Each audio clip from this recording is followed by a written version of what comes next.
We have seen this piece circulating where you are giving Margaret Anderson Kelliher a big smooch. This has been circulated by the Kelliher campaign. I didn't really appreciate that because I didn't approve that piece going out. It was, tough for me to go up there and endorse a candidate, but I thought Margaret would be the best candidate.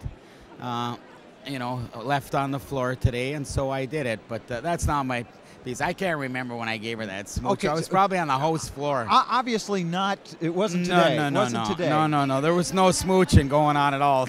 Okay. All right. Well, first we've established that because some people thought it was a nefarious plot, that something how it had been planned ahead of time. In fact, I'm a little put out with that piece going out like that.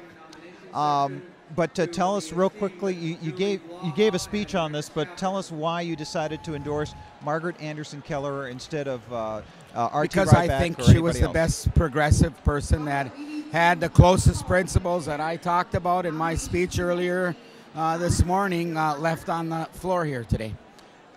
Jim Carlson was up here earlier, and we talked about in Rochester, you approached him and gave him one of your buttons, said, "I'm running for governor." This has obviously been 2 years of your life. No, actually I started and I announced that I was doing an exploratory campaign in late July. Late July, okay. And on Labor Day, because I'm the DFL, I'm the Labor candidate, I announced on Labor Day in Duluth that I was running for governor. So I've been at this about 9 months, 10 months at the most. Okay. And I've come a long way in 10 months. You certainly have. Your speech that you gave got an incredible reaction from this delegation. Why do you think they reacted that way? Why do you think what you were saying was so important? Because I said everything that everybody doesn't dare say and riled up the troops. And I didn't see one person that wasn't standing.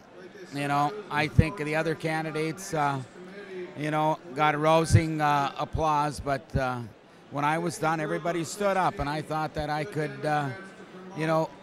move ahead and pick up votes, and I did. I probably picked up 40 delegates with that speech because my best count I had hoped to be at about 180, 190 and move slowly up.